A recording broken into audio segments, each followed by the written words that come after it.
So coming back to the discussions that we were having, we were considering about the revenue recognition related topic. I had given you this kind of a table with 7 values, and based on that we were trying to estimate how much is the project completion so far in like at any point of time you can figure out that, and then how much revenue has been recognized, and we were looking at different ways to call it as revenue. Earlier were more on the cash based principle, but then what we accept or what we usually use in our day-to-day examples, even within industry, is the percentage completion, and accordingly you determine the total revenue recognized so far, right? So now I just wanted to extend the same concept to a progress report or a when more from a headquarters perspective. That was a one particular project, but now from a headquarters perspective, if you want to assess from a financial perspective how different projects are performing, is everything going good on these projects in terms of whether the client related payments are coming on time, whether you are paying your vendors on time. This kind of monitoring, if you want to do across multiple projects, the same concepts can be used. So I'll just give you an example of that. In this, there is 2 essential terms that you just need to learn. These are not necessarily very rigorous or difficult to understand, but something called overbilling.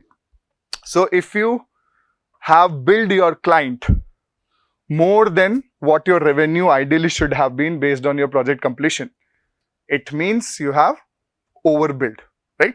You have overbilled the client, you have asked the more money compared to what project revenue you should ideally be having at this stage. Compared to if you are underbilling, essentially your revenue, the recognized revenue should be higher compared to what you have billed to the client, right? So that's the easy to understand definition. It's if you are overbilling to the client, it means that your actual bill that you have raised is much more than the revenue that ideally or theoretical revenue that you should have, compared to if you are on an underbilling side, your actual revenue should be higher compared to what you have billed to the client, right? So this is an idea. Typically, if you can understand if you have overbilled your client or not overbilled your client, then if you are overbilling, more or less you are okay. As a contractor, you are okay because your time payments are coming to be timely. But if you're underbilled, then you need to look at something, whether in this particular project you can improve your client relationships and things like that, right? So that's the main idea. So suppose earlier we were looking at just one single project and all that information. Now I am giving that information for 4 different projects to you, right? So look at this calculation here. So contract values for project 1, 2, 3, 4 is given to you, whatever this 15 lakh, 30 lakh, 20 lakhs, this has been given to you.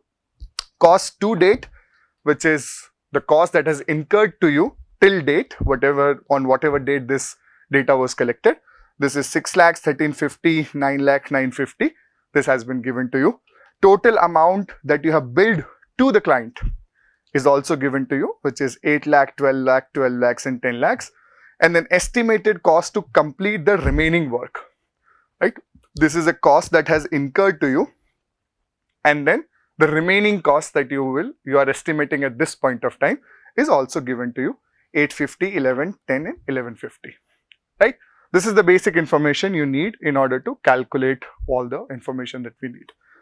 So the first thing that we can do is to estimate how much is the revenue.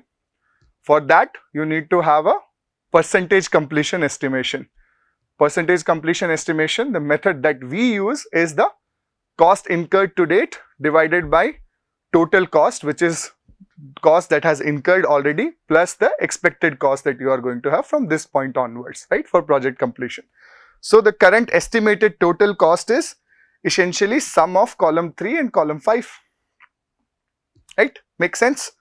So this is 6 lakhs plus 850, 1450 for project 1, 1350 plus 11, 2450 for project 2, 9 plus 10, 19 for project 3, 950 plus 1150, 21 for project 4. Clear? Right? Now estimated profit or loss, again you don't have to necessarily do in this same sequence. That's also true. All these columns I'm just, ultimately what we have to do is we have to calculate the project completion and the revenue that you have actually built. That's the amount that you finally need. You can shift the calculation according to you, whatever works for you. If you are comfortable, let's just complete the basic calculation of revenue estimation that we have already started. So we have estimated the total cost. We can estimate now the percentage completion, which is essentially the cost incurred till date divided by the estimated total cost. So if you do that, all these numbers will come, right? So your revenue that you should ideally be earning by this moment will be essentially what? Your percentage completion multiplied by total project contract amount, right? So this is essentially 2 multiplied by 8. The 2 is the contract amount and the percentage completion, right? So I'm skipping the steps a little bit. I'll come back to each of the every column. Don't worry about it. But these are distributed over, it's basically a long table. So it's distributed over multiple sheets. So amount earned or to date, which is essentially revenue, is percentage completion multiplied by the total project cost, right? So that comes out to be 41.38 multiplied by 15 lakhs. That amount comes out to be 6,20,960. Similarly, you can estimate the same amount with everyone else for every other project. Based on this, you can easily calculate whether you are overbilling or underbilling. Billing information is given to you. Essentially, overbilling is what? Billed to date minus revenue. The amount that you have billed to date is given in column number 4 minus your revenue is essentially the overbilling, and if your revenue is higher than the billed amount, then you are underbilling. So you can estimate that numbers here easily. So you can recognize that in your project 2, you have not billed enough. You have not submitted the bills to the client in a progressive manner, while in all other projects, you are on a positive side. So by this kind of a overview, you can estimate, hey, maybe in project 2, I need to improve either my processes of submitting the bill, or if the client is not working properly, do I need to do some such other measures of project management so that I start receiving my payments quickly, right? Essentially, that kind of an information you can easily estimate. Since you have also completed the project completions information, this kind of an information can also be used to estimate whether you are likely to make a profit or not a profit, because you have the total cost at this stage of time that you are expecting, and you know the total contract value, so that remaining is your profit, right? So if you do this calculation again and again, your total estimates of the cost will keep on updating, and accordingly you will be able to know whether your profit levels are going higher or lower. So comparing this same data across multiple time periods, you can also tell whether this particular project is moving towards being unprofitable, or do you need to do a cost control measures or not, right? So straight away from this information on a single sheet, you will not be able to tell, but tracing the same information over multiple periods, you can tell whether this particular project is moving towards higher profitability or lower profitability, or what's happening, right? So you can figure out those things as well. Just to give you an idea, in this particular case, what is happening, the total profit for first project is coming out to be 50,000 rupees, which is the contract value minus your total cost estimated till date, right? Makes sense? So you are expecting that this project will give you 50,000 rupees profit at this moment. This will give you 5,50,000, this will give you 1 lakh. But project 4, the total cost is 21 lakhs.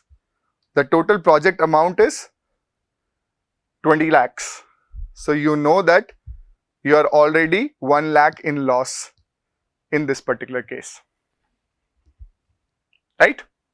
Now, just purely from an accounting perspective, profits you also distribute in terms of the percentage of project completion.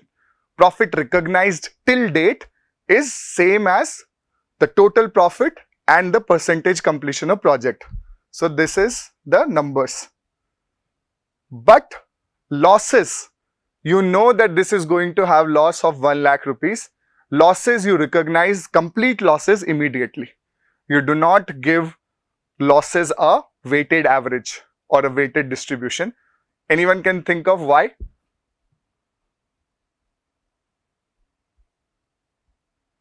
Can anyone think of an idea why? Why do you recognize the losses immediately? Complete losses, whatever you are thinking, you already recognize them in your balance sheets, but your profit is already only proportioned to the project completion, not full profit you recognize. Not necessarily eliminating losses, but essentially to give a more objective picture of your company's financial health to the outside evaluators. What if you are not recognizing the loss today, but it will suddenly come in your balance sheet? If a person wants to purchase your company or buy your company or invest in your company, if you are not recognizing the losses now, they will not have a good picture, because nobody asks about future documentation. The result happen on the existing information. So profit, you are giving them, okay, this much I have already 100% sure that this much profit has come. The rest of the profit is still dicey, right? There is some probability associated with it. What if you start going overshoot the cost now? It might change, right? So therefore, you do not put that uncertainty in your balance sheet. But losses, you are for sure you know that 1 lakh loss is definitely going to occur, no matter what you do from at this stage onwards. So you immediately start recognizing this. So anyone who wants to have a idea about how to evaluate this particular company, they immediately know that they have not inflated their profit and they have not downplayed the losses that this company is expected to have. It's pretty clear to everyone who is interested in investing or assess the financial health of a company, right? So this is the principle again from an accounting side. The losses, whenever you are sure that this loss is going to happen, you immediately start showing the full losses, but the profit are typically in proportion to the project completion, because that profit has not occurred yet. So you don't want to give a wrong picture that this much profit I will make. There are other ways to show that I am going to make this much profit and this is my projections and so on and so forth. This is not the only measure that people use to invest in companies, but the principle remains the same, right? Clear? How to use this information about the same 4-5 matrices, and then across different projects you can get an idea of which project is doing what.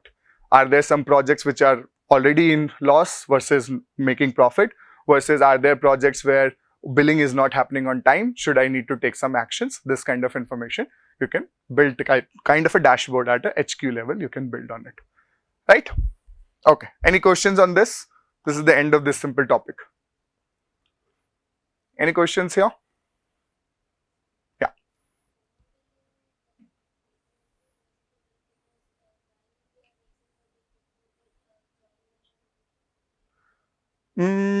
That depends. Overbilling is possible because do you know the concept that we use in project management, which is what? Front loading of activities. Do you know the concept of front loading? So it's like the actual activity or actual cost schedule is different compared to what you have pre-agreed with the client, right? Pre-agreement happens on a certain progress benchmarks, that if you have made so much progress, you are entitled to have so much money. That may or may not be directly proportional to the percentage of completion of the project. What happens is sometimes the contractor pushes the rates of the project, rates of the activities which are occurring early in the project stage. So they inflate those prices and then they deflate the prices later on. So they recognize this money early on in the project, right? So it's called front loading of your project prices. So they'll have like more margins inbuilt while they're quoting in the activities which are earlier in the project compared to later. So overall you are still on the same balance, so you're not losing on the money, but still as a contractor you get as much as money early in the stage of the project. So that can happen here. This is very real, and to a certain extent even clients allow it and they know it. There is no way for you to really control it very micro unless you know your numbers thoroughly, which in many cases you never know because each project is so unique. So bill of quantities are different, bill of materials are different. So it is easy for contractors to do this. And clients most of the time do not have the real market rate available to them. There is no no portal telling me that today this is the rate of cement bag. There's no real-time data about that. This is more on, okay, how people are dealing in the market currently. So they use it. Yeah, as a client, you should be aware that contractor may be overbilling you. So do you want to allow that or not allow that, right? Sometimes it's possible that if you are not allowing this overbilling, the project may not even happen. So it's not the client always is in a like condition of not giving money. They also want the project to be executed, right? And once the contract has been awarded, if the project gets halted because of the money issue, it's equally bad on the client side also, because they have also responsible for finishing up the project in time. They also have to say responses to somebody else. So these things happen in contracts. Okay. Any other questions? Okay. All right. Then we will start with a new topic. All right. So I'll go a little bit more detail into the accounting concepts from now onwards. This lecture we will just introduce some of the terms, assets and liabilities, and next couple of lectures we will just look at what are the balance sheets, how to prepare them, things like that. Again, this is not an accounting course. We will not go really detailed, but through a simple manner you will be able to understand the balance sheets and the profit loss statements and all. Assets are something that help you generate revenues, right? This is essentially part of your business. Could be machinery, could be land, could be equipment, could be human resources, whatever you own that is helpful for you to generate revenues, right? Liabilities, depreciation, yes, assets may depreciate. Depreciation is a concept of change in value of the asset, but liabilities are different. Asset is something that you owe, you have it. Liabilities is something that, yeah, that is your responsibility, you need to pay it back, right? So essentially your asset is something that is legally yours, you can use it for your businesses. Liabilities are something that you need to pay back in some form or the other. We will look at those examples. This is, of course, it's a concept more from project finance and corporate finance kind of thing, but personal level also this is pretty much the same concept. You all have assets. The money in your personal bank account is your assets. If you own any gold jewelry, any watches, anything, any car, any house, all this is assets, unless your house is mortgaged. In that case, it is not an asset.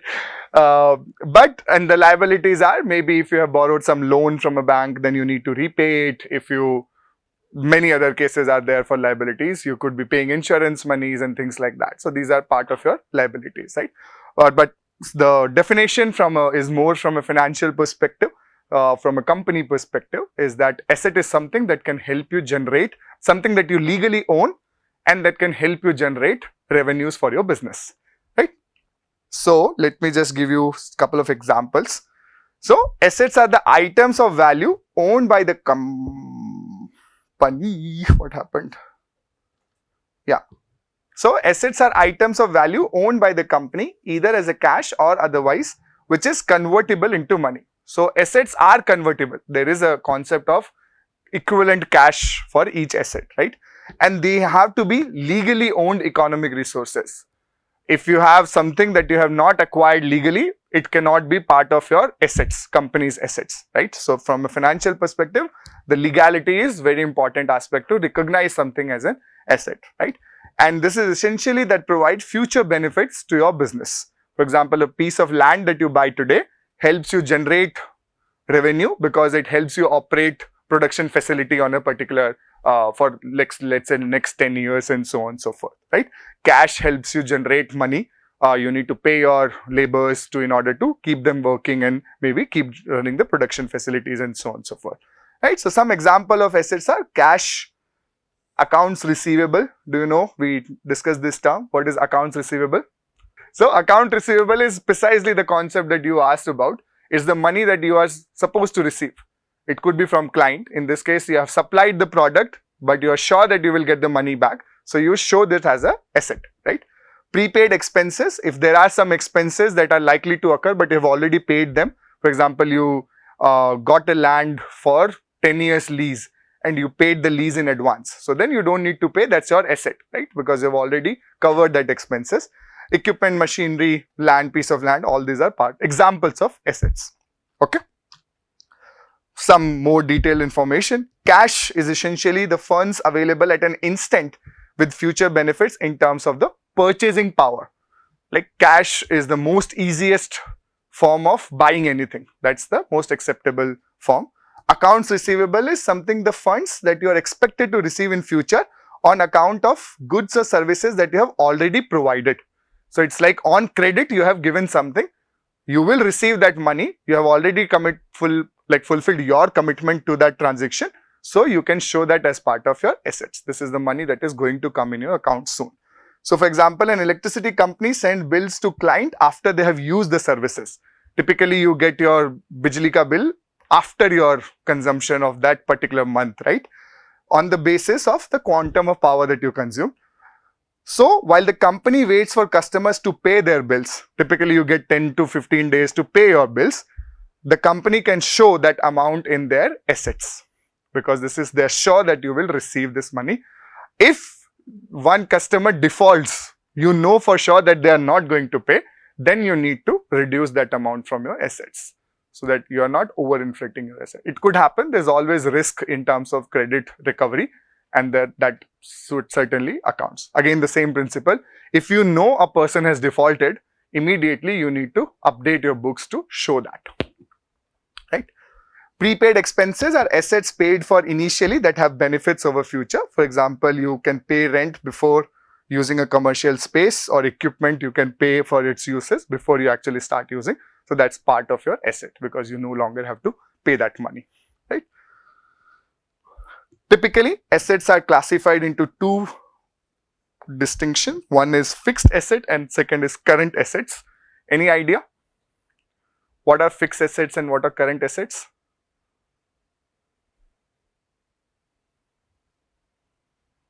Have you heard the term current assets? No one follows the financial markets. Nobody's investing money. Two poor civil engineers. But that should be motivation to invest money, right? Yeah, it's okay, you guys are just students. So, essentially the distinction between fixed and current is related to the amount of time that you expect to convert them into equivalent cash. For example, current assets are something that within a year, you are likely to convert these into an equivalent cash. Versus fixed assets are something which remain for rather long term on your assets and are not immediately convertible in that sense, right? So that 1 year boundary is again from a financial perspective, because financial accounting principles happens every year. You need to generate your accounting statements, you need to make it public, you need to report it to the authorities. Therefore, anything lower than a year is reported as current assets. More than that, it's reported in fixed assets, right? But in fixed assets, there are two types, tangible and intangible. This is English word. What is the meaning of tangible? Something that is physically existing. Yeah, easiest definition is something that you can touch. And intangible?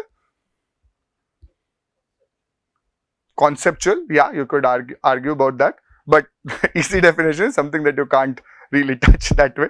So tangible assets are, of course, fixed assets are slightly long term. You can't easily convert them into cash immediately. So example of tangible fixed assets would be land. Typically, you would expect that land will be there for longer. You are not expecting to sell it immediately if a company is working for long. Your plant and machinery, buildings and so on and so forth, right? These are typically the example of long-term fixed assets. They are not necessarily always, I'm not saying that buildings will always be tangible fixed assets. If a building is supposed to, for example, get demolished in this financial year, it shifts from the long-term fixed assets to a current fixed asset. So it's not like a buildings always are fixed asset, things like that. That does not happen. Criteria is within 1 year, if you expect it to convert to an equivalent cash, it should reflect in your current assets account, right? Then intangible is intellectual property that a company holds, patents, some sort of copyrights. If you are a company which is working on copyrights, goodwill is again a technical term. It's not like a normal English term that we use, but essentially the same, that you are showing something in good faith and you will receive money for that or some sort of a benefit. So that benefit is quantified and put it in terms of your assets here also, right? Could be CSR amount that you have already paid. That could be part of your assets, that because it's the expense that you are already paid for that much year, right? This particular year. Currently, on the other hand, the current assets is assets of short duration, could be bank balance, cash, stocks. Debtor is again the debt amount that you hold, right? These are something typically you would expect to pay within the one financial year, and therefore these are shown as the current assets. Okay, any questions so far? Easy? Okay, so just to give you a little bit more definitions, fixed assets are meant to serve for long term, generally for more than a year. These are essentially long-term fixed assets are really important because they show that your company has a futuristic plan. It's not going to dissolve in a year. So therefore, you should have a reasonable proportion of assets tied up in fixed assets rather than showing as a current assets. It clearly shows that you are here for doing long-term business, and it essentially provides means for company to produce goods and services for more than a year. And it's essential to need to run the business continually. And can be, essentially this is same language repeated here and there. Got the idea? What are fixed assets? Tangible assets. Within the fixed assets, we have further classified in tangible and intangible. So tangible is something which is physical items that a company owns, including the buildings, land, machinery, furniture. And again, these are fixed assets, so they are not intended for sale in normal course of business. Right? One more thing. For a real estate company, is building an asset compared to a construction company is building an asset. Or a Tata company, for example, selling cars, is building an asset for them compared to a real estate company which is in business of selling buildings is building an asset for them. So this is also an important distinction, is the assets that you are showing are typically, that is something which is not your major business. If you are in business of selling buildings, then you might have buildings in your less than 1 year stock, not in such kind of stock. You may even call it as an inventory. Inventory is something that goods that you are trying to sell, right? But for a company who is not in business of selling buildings, they need assets like building to maybe just run their operations. It is part of the assets, right? So that distinction also is there, that ultimately this should not be, this distinction also depends on what is your business. So it could also go to inventory side, it could go to some other different terms are there. We will look into those things. But primarily assets are something that are required for you to do business. They are not your main business. You are not in your business of selling the assets that you are calling them. Okay? This concept is clear? For a machine making company, the number of machines in your stock is not, it is a form of asset, but that's not a tangible asset or like a fixed asset. That is more sort of an inventory that you have not sold, right? That's the kind of distinction that I'm trying to just give you a heads up. We will look into it in more detail. And then there are intangible assets like non-physical items, could include internet domains. This became quite an interesting form of assets. Early 90s, when a lot of the internet boom was just starting, a lot of people who were aware of domain, they just paid like very small amount to buy popular or likely to be popular internet domains. For example, Mercedes-Benz had to pay really huge money to finally get a domain called Mercedes-Benz, because somebody had already bought it before the Mercedes was even aware that internet is going to be big thing in a few years, right? Many things. It's still a business. Many people do this. If you will see, like in India, all these car dekho, coffee dekho, rent dekho, bike dekho, everything is sold. Because these are the typical, from a search engine optimization perspective also, these domains are likely to be the name of the next startup. And therefore, You just invest in just the value of it, right? How many of you, for example, have your email address only of your name, except a number? How many of you have? Just few, only hands few, right? This also becomes like a critical thing, because your name, Coca-Cola at the rate something something, if you want to buy that now, it's almost impossible, right? Because the brand equity is so strong associated with it. So yeah, it happens, right? Then, so this is, some companies are in that business, so it is an asset for them. It's not like they are not in that. I think even this, what is the name of Lenskart guy? Piyush. He has many, all the cart.com in India. He has bought the domains, internet domains for that. So this is a real business, not something that you can not acknowledge, right? Similar to licensing agreements, software, trade secrets. Any idea about trade secrets? Are you aware of any trade secrets? Not that you are aware, in a way that you know of their existence, not that you know what the trade secret is. Anyone? Famous example? Coca-Cola recipe, that's a huge trade secret. Even the bottlers of the plant, they rarely get access to what exactly is in that concentrate. So yeah, these kind of things are part of the company's assets. Patents, trademarks, copyrights, all these are intangible assets, right? They add to company's future worth and sometimes can be more valuable than your worth, right? If you remember, I don't know if you have seen the documentary on the music platform. What was that? I'm forgetting the name. Spotify. So Spotify earned a lot more in their patents that they had developed a few technology to really get the fastest downloading at that point of time. They earned much more in those patents than their main business of the music selling. And this happens in the internet domain. You develop a tech which is so universal, so accessible to all, you actually earn a lot of money using that instead of the main business that you are doing. So it can be a huge amount. So you need to recognize that, right? There's also something called brand equity, which is not part of the formal assets or accounting statements of a company, because it's difficult to put a value on brand equity.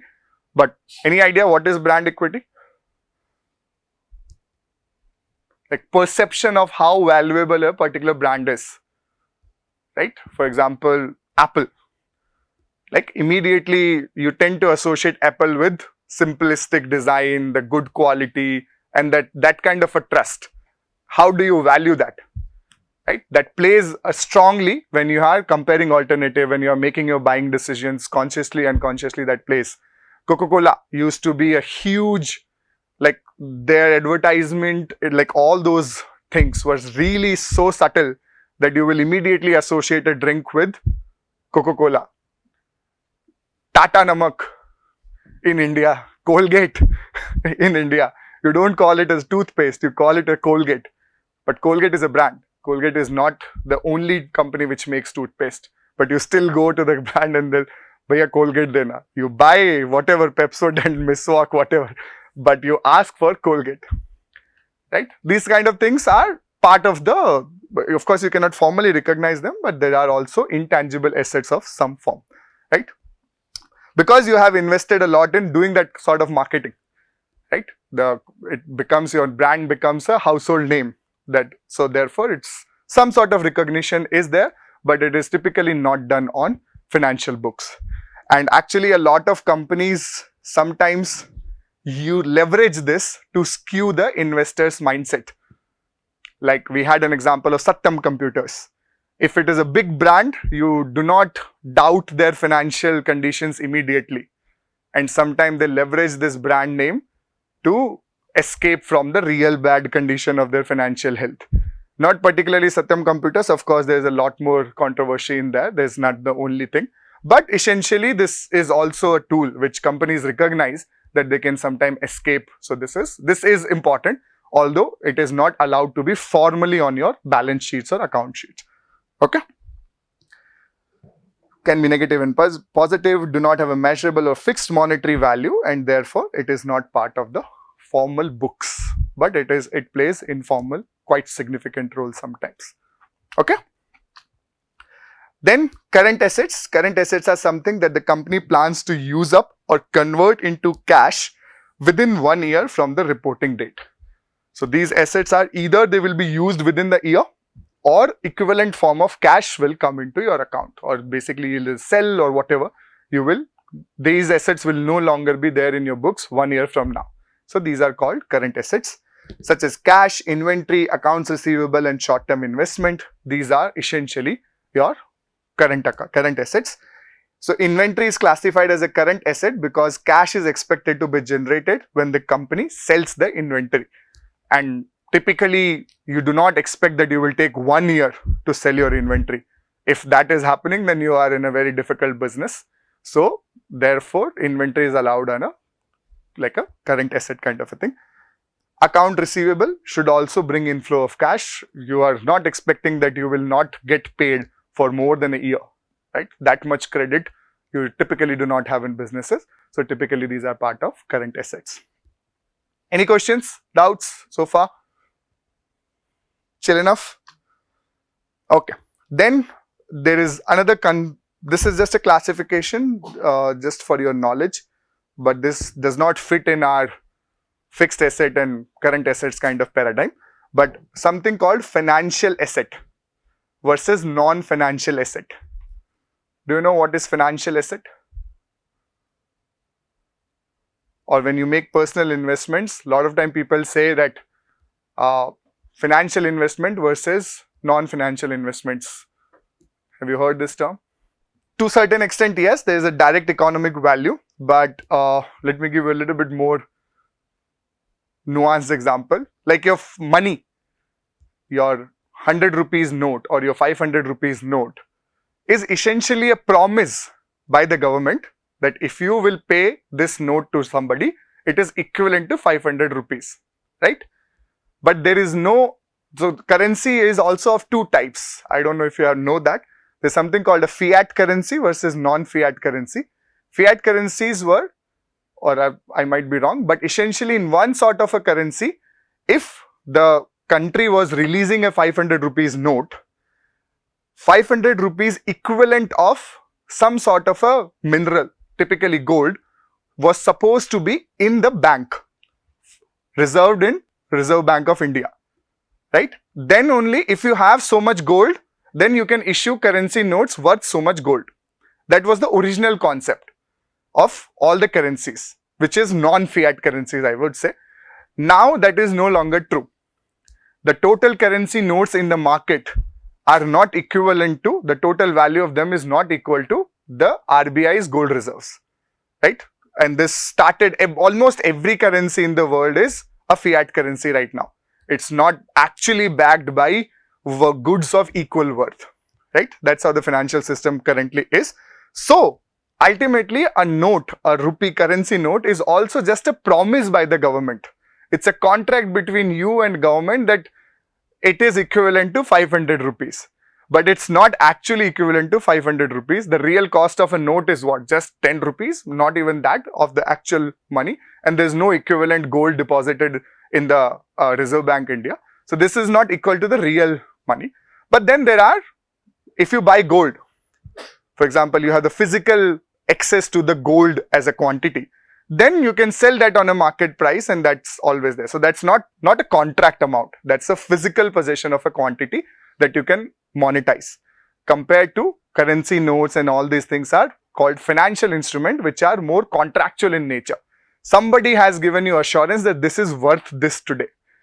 And you just believe in that contract. When the entire things go down, that contract also gets nullified. We have seen historically how the currencies devaluates and all. We are not going into details of that today, right? But essentially that's the distinction. So financial asset is a tangible liquid asset that does not have any inherent physical worth, like a land or a machinery. 100 rupees note has no worth in terms of, if you were to sell 100 rupees for its cost of goods or the paper or that all the tech that goes into making 100 rupees, nobody will pay you 100 rupees. Right? It's just the contract that this is 100 rupees. Similarly, government bonds, there are no physical assets linked to those bonds. This is just okay, if you give us money today, we will make sure that we will give you 5% return on it. Where the government will generate that 5% return? Because your currencies are more or less non-fiat, fiat currencies and things like that. Again, not going into that cycle because I completely do not understand to comment it, but essentially you get the idea, right?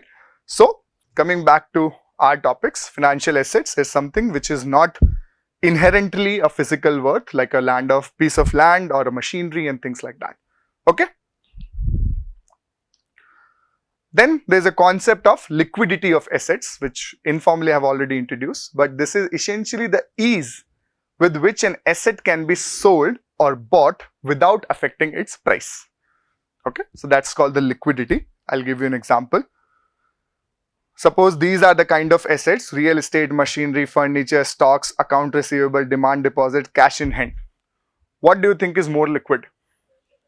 Cash is the most liquid, and then accounts receivable are more or less liquid because you will get a cash equivalent sooner or later. Correspondingly, real estate, on this relative term, real estate is typically not easy to get immediately converted to the real cash. Therefore, it is lower in the rank of liquidity. So, this is the general principle in which your financial statements are made. They are represented in the increasing liquidity as you go from top to down. So, first you will always see the first set of assets will always be least liquid assets in any company's banking financial statements, which is the asset and the accounts, all I will introduce later. And then most liquid items comes towards the end, right? This is the financing principle that we use. You can also see the lower in this table is the current assets, the higher in this assets is more or less fixed assets. So it falls in the same paradigm. Okay. Any other questions here so far? So let's stop here. I just have to finish this, but I will start from here to next class.